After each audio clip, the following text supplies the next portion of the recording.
This is Dennis Donohue. I am the director of Western Growers Center for Innovation and Technology, and accompanied by our partner, Peter Wren Hilton from Wharf 42. And we're launching a new podcast to accompany our Platform 10 program, which we'll be talking a little bit about. And we are joined today by California Secretary Karen Ross, who heads up our Department of Food and Agriculture.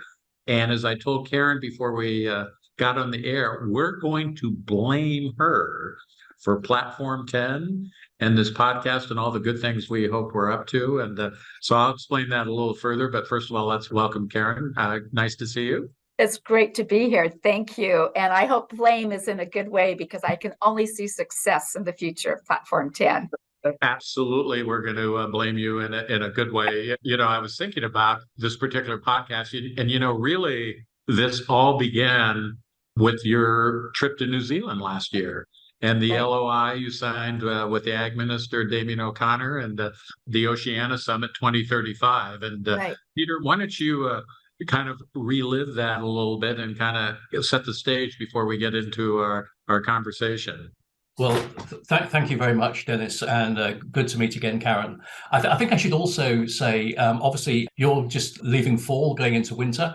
Well, just to say, here in New Zealand, we're just leaving spring and going into summer. And I think that will become a recurring theme on these calls, Dennis, over the next few months, as we talk about the counter-seasonal opportunity that Platform brings, the fact that we will be working with different cropping seasons. I think that's going to be really exciting. To be able to see what's happening, not just with a California lens, but seeing what's happening internationally. But certainly going back to October last year, we hosted the 2035 Oceania Summit, as you mentioned, in Auckland in New Zealand.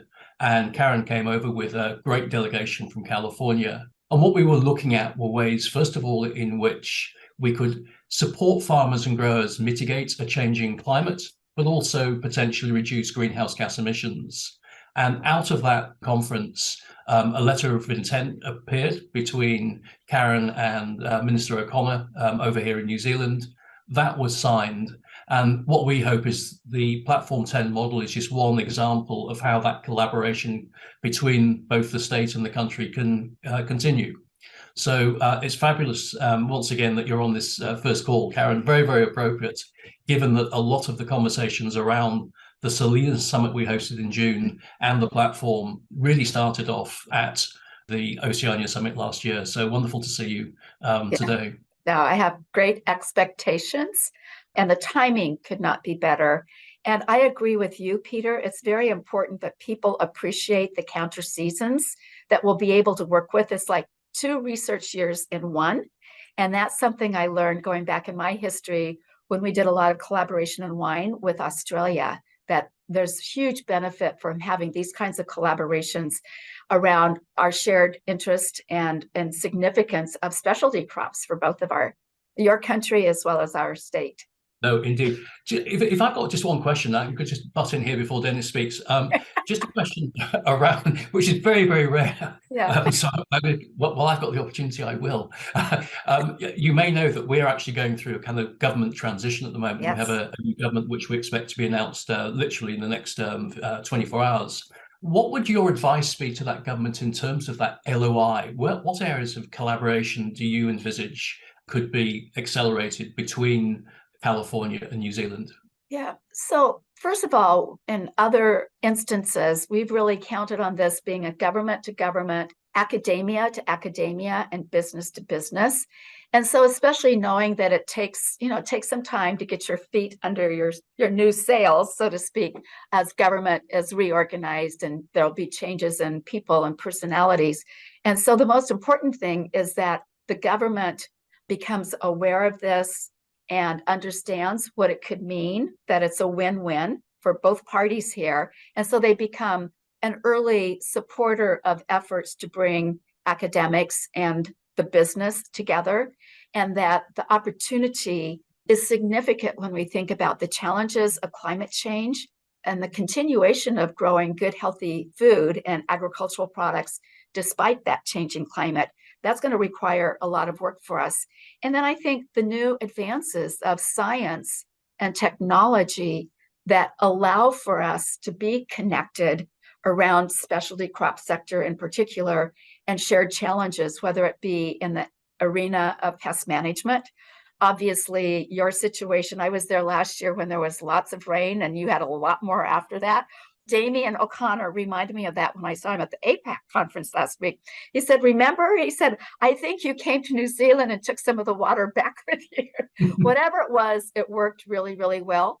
Historically, we have droughts. We know that those are also going to be part of a hotter, drier future. So there's so many reasons for us as governments to be supportive of the private sector and the academic sector of working together. And then we can learn from one another on the policy and the implementation that sometimes requires the government hands-on part of this. I don't see it as government driving something, as supporting and really using our bully pulpit for others to see the tremendous benefit from collaboration. That's great. Thank you. Well, Karen, since that trip to New Zealand, you've been a real globetrotter. So this climate smart ag, because you've been a real ambassador. Yeah. I mean, arguably, if anyone's put the most frequent flyer miles on relative to this topic and representing California, but what have been some of the highlights in the last year in terms of the places you've been? And is this a pretty common agenda everywhere you go? I would say we pick our locales because we know that there is interest or some similarities. Obviously, New Zealand was one of those because of the specialty crop sector in particular, and the conference that Peter helped organize there really highlighted that and the challenges to sustainability and adapting to climate change.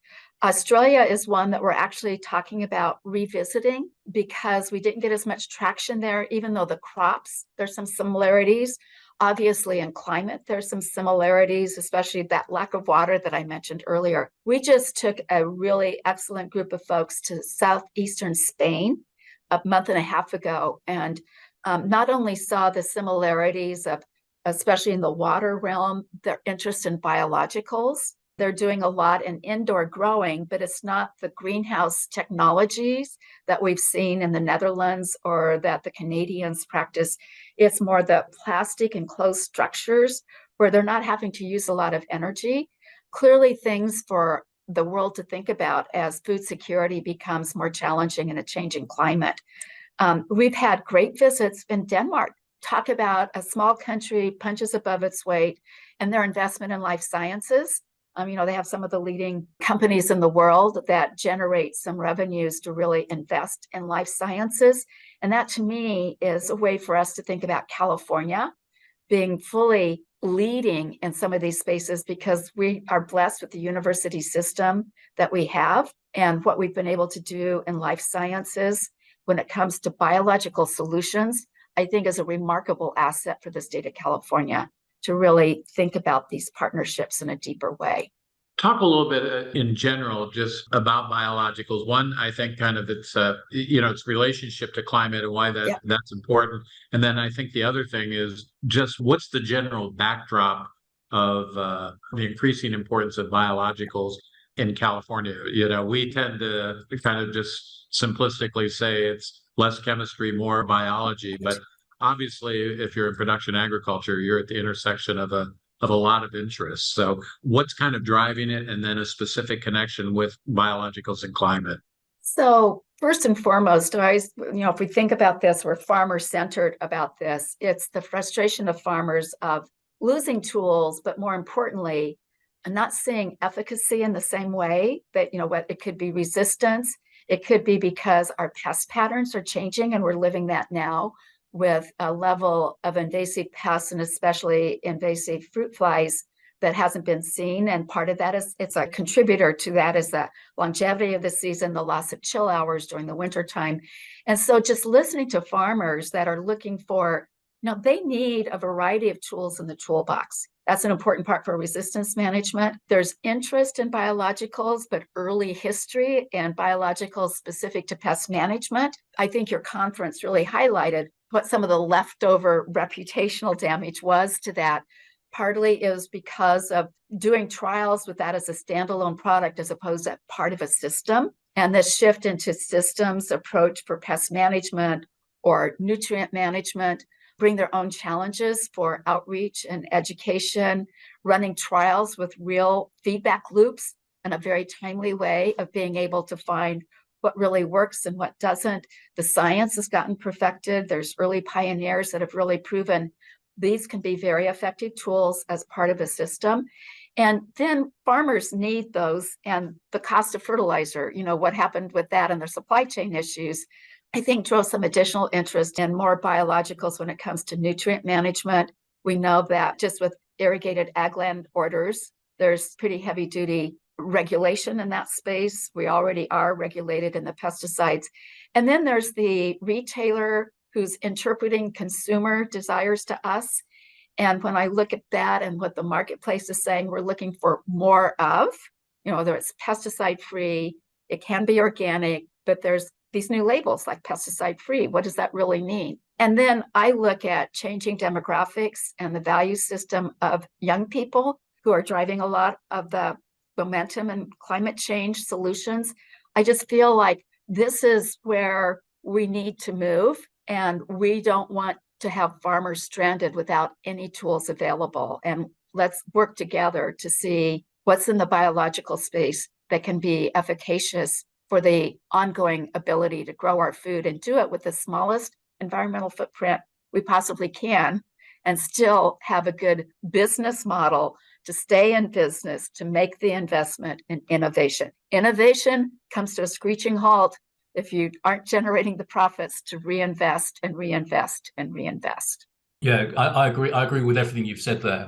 Just a couple of things. One of the big drivers at the moment for Platform 10, and we'll be announcing this at the Organic Growers Summit, is a series of field trials that will be running across California. Yes. We've identified 5 or 6 specific crops. So tomatoes, grapes, citrus, leafy greens. We've identified specific diseases and pests associated with those crops.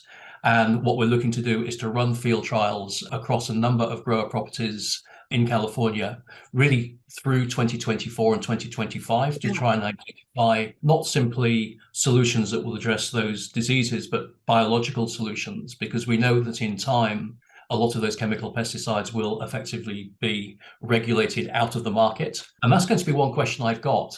When I've been in California, and I'm traveling over again at the end of this week, it'll be my 6th trip to California this year. Talk about road warrior.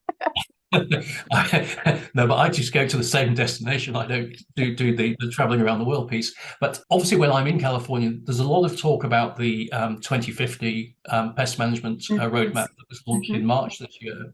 But as Dennis and myself have often said, a lot of the action is actually taking place offshore in places like Europe, where 2030 is that kind of the key date for a lot of that regulation.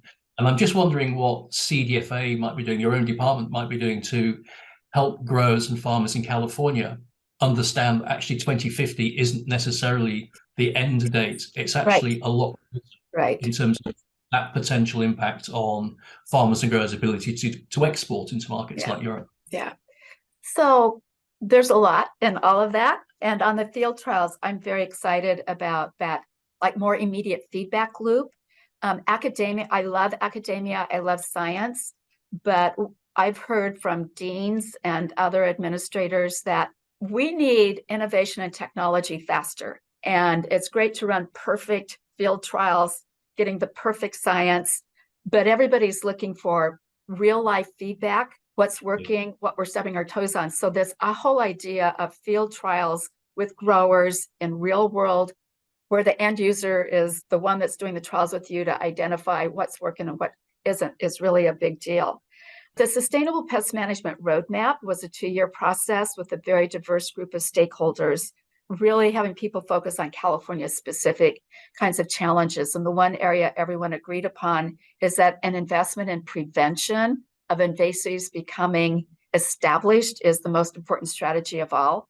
After that, it starts to look different. What we as a department have done with our counterparts in the environmental protection agencies and the resources agencies, and within the environmental justice community and our environmental friends, is help people understand taking things away without time and investment to create alternatives is not the way to move forward. Unfortunately, the state is headed into a different kind of budget year. so that some of the kinds of grant programs as incentives that we've offered historically may not be as available, but we're going to fight very hard for that.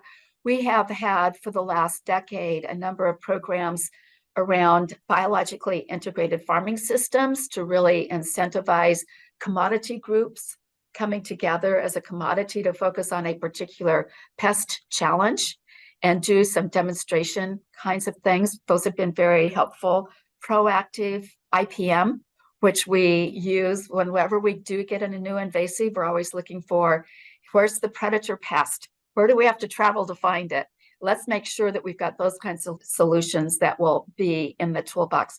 So we've done those in very modest kinds of ways. I think the most important thing all of us can do working together is really articulate the critical importance of publicly funded research in agriculture that is so necessary for food security.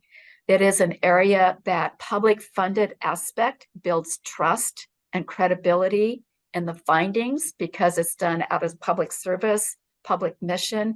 And I think that's something that I clearly spend a lot of my time on, advocating for publicly funded agricultural research to find these new solutions that can help us with climate change, help us with long-term viability of farming, and ensure that we're creating the tools as older chemistries phase out or just no longer work as well as they need to. Sorry for the long-winded answer, Peter. It was a long-winded question with a great answer. It was a good answer. You know, Karen, it is interesting that, you know, the idea of working together, I think people are paying much more. They're not paying lip service to collaboration. I think everyone understands we need to do that.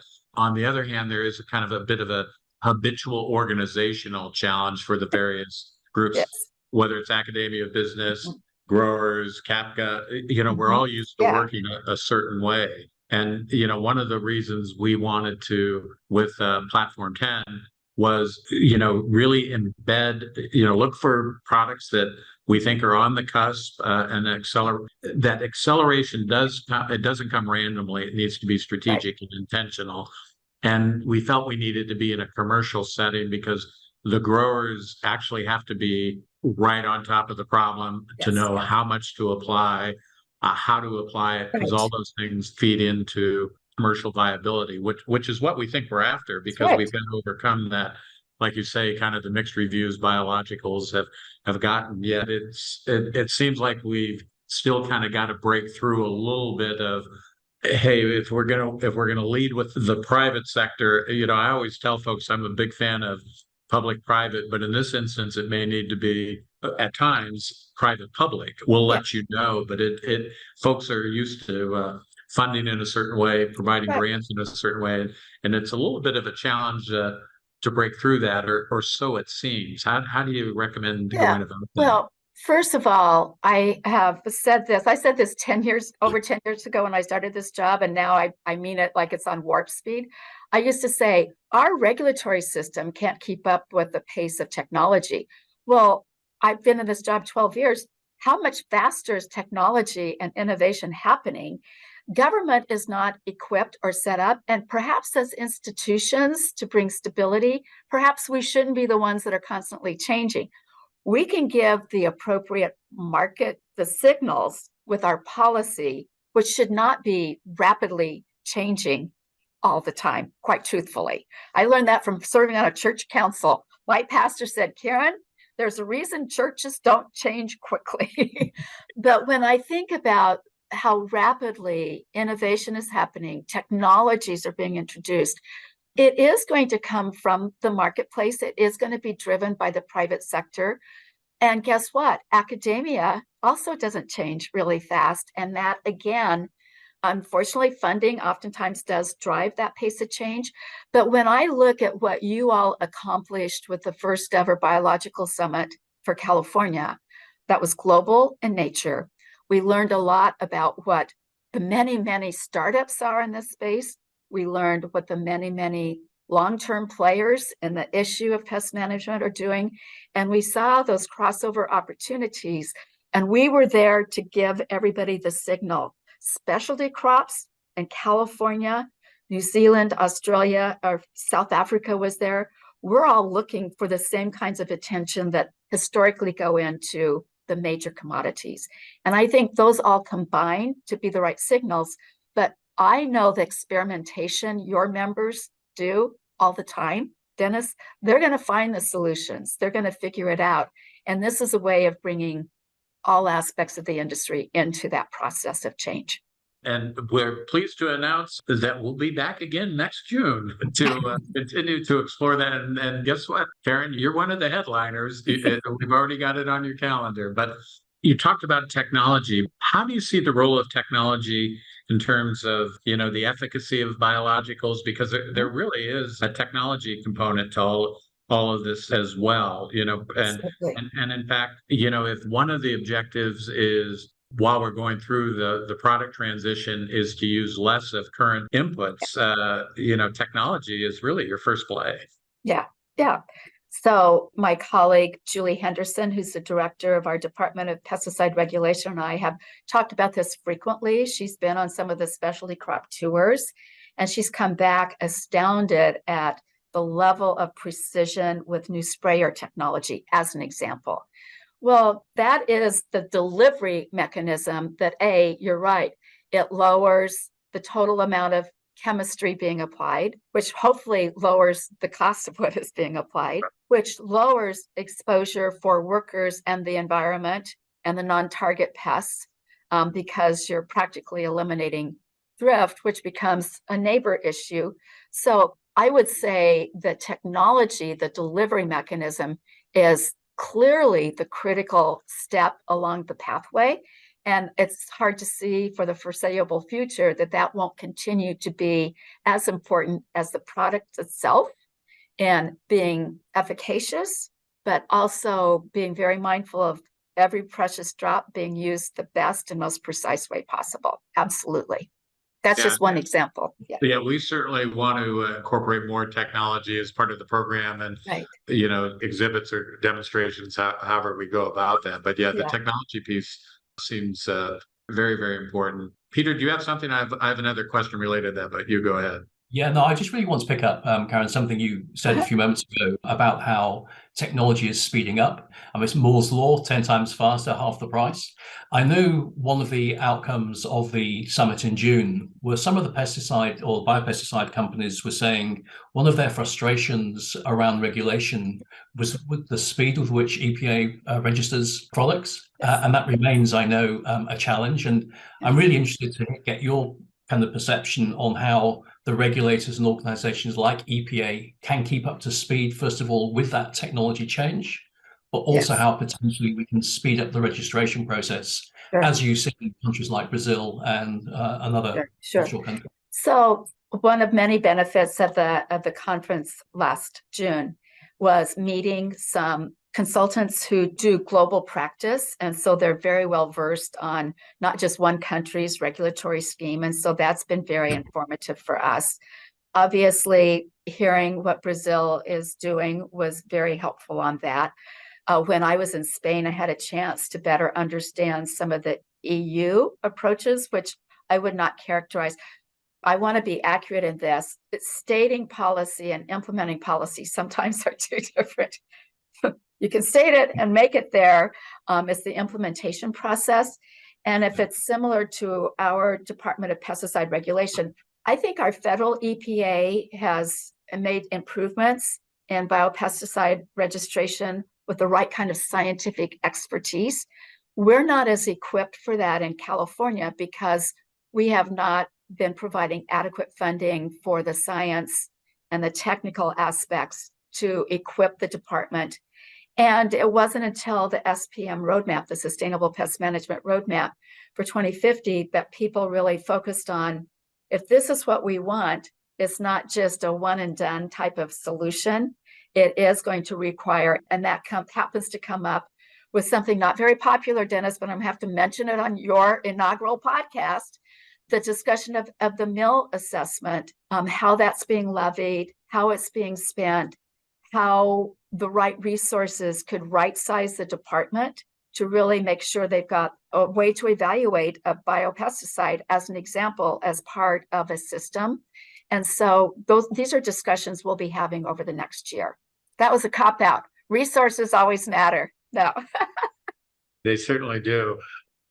Just as we kind of wrap up, I wanted to really two things that are kind of on my mind. One is when we talk about, kind of the changing pie chart and IPM, you often still talk about new technologies, whether it's, CRISPR or genome editing, that Right. sort of thing. What's the evolution of this space? On the near term basis, we have to deal with the world as we know it and see it evolving. So we're very focused on biologicals, but where does technology take Yeah. us Yeah. and all this, do you think? Yeah. When I think about the science, the new science and the technology, it may not be new, i.e., in healthcare and really using the CRISPR tool as a way of faster diagnosis, finding alternative treatments. It is new in the space of agriculture, and it comes with some baggage, again, from rolling out a product a number of years ago that was the GMO. And that's different from some of the science we're talking about today. I'm not the scientist, but I do know that the communication of science and not waiting till, look at this nice new shiny object that will solve all your problems without ever having connected with consumers, with companies, with retailers, with those folks that have brand equity, that if we're not doing that, we won't have a durable solution, I'm afraid of, because of how the world communicates. It's not just, three major news stations that help inform the rest of us what's the right way to think or what's really going on. And so I feel that we know that plant breeding is going to be a critical part of the solution for heat tolerance, loss of chill hours, floods. I mean, who knew that in California we would lose 25% of table grape harvest because of hurricane leftover effects? I've never had to give a hurricane report at a state board of food and agriculture meeting. So going back to the plants themselves, new varietals, the deeper roots that I learned a lot about when we took a climate smart ag group to Israel and the Desert Research Institute to really understand, how do we get resilience? How do we cope with longer, drier, hotter spells? Having plants with traits that help us adapt to that is going to be as critical as how we treat the plant once we've got it in the ground. And that's where I think about the new science, the tools like CRISPR, I think are going to be a huge part of the equation to being long-term survivors with the changing climate and meeting the food security and nutrition security needs of the world population. Well, and before I toss to Peter to help us close, my final question will be, having had the good fortune to be around you the last few years, traveling throughout the state, but for our new listening audience, what excites you about the future? And I think it may have something to do with the convergence of all those things: It is. science, fresh, nutrition. What keeps you going? Because you haven't It's missed a passion step in all the years I've yeah, known you. it's that total package that I believe will renew the appreciation and pride that every citizen should feel about what agriculture can do and do really well. And in that process, I call us, we're in the golly gee whiz business because of deploying all of this to do something that's so fundamental to life, producing food for nourishment. And that is a cause. For me, it's a cause, it's a passion, it's a purpose, it's a cause. But what young person, if they just know about what all is involved with bringing that food to the table, wouldn't want to be a part of the agricultural sector? And that's what we need. We need to regenerate our own industry with the next generation and the one after that. And some of it's going to be from kids like me who grew up on a farm, and a lot of it's going to come from others that didn't. But it's that shared purpose. I can't think of a finer purpose than to be part of healthy food, healthy communities, healthy environment, and agriculture is foundational to all of that. I feel like I'm preaching now. Get me off of that. You're doing pretty good. Well, you made reference to the pastor and the church council, so that must mean it's in. So, Peter, you're going to have a tough time coming up with a question that she'll top that answer with. That was pretty good, but I'm going to throw it on you to help us finish up here. Well, look, I can't really improve on that closing statement, Karen. I'm going to go back to probably my very first question, and I think this is probably my close question, and it goes back to that international collaboration. I mean, you've talked about the experiences you had in Spain, Denmark, Israel. I know you've been down obviously to New Zealand. Going forward, how do you see that kind of collaborative framework developing between California and not just New Zealand, but with other countries around the world? Where do you see those real opportunities? Yeah, I think doing more of the same. I think that what Western growers and your firm have done is a perfect example of the next level to make it real. I mean, that's the business to business, really bringing a depth of knowledge from each place where you come from to see the benefits of this collaboration. I think it's really looking to efforts like what the United States Department of Agriculture co-chairs with the UAE on their shared investment and climate smart agriculture practices.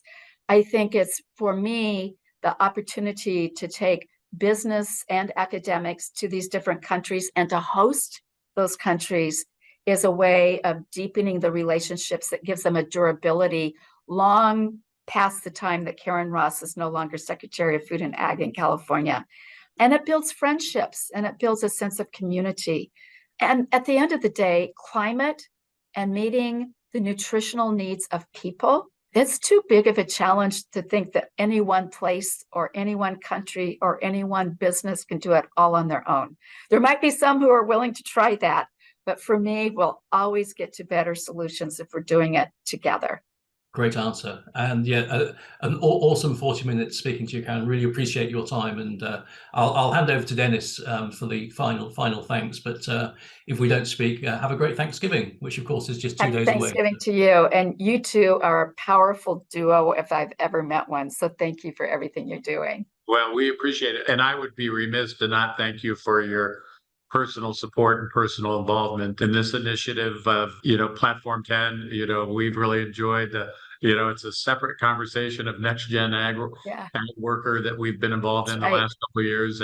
And really the notion of, and you alluded to in our conversation, of continuous learning, because and I think our industry is pretty good at that. And absolutely. And that's going to be a big part of all this as well. But we'll just close with thank you for helping us launch the Grower Talk series and being part of the Platform 10 educational network. And we are excited. We're preparing all the collateral now for the June 25-26 Salinas Biological Summit.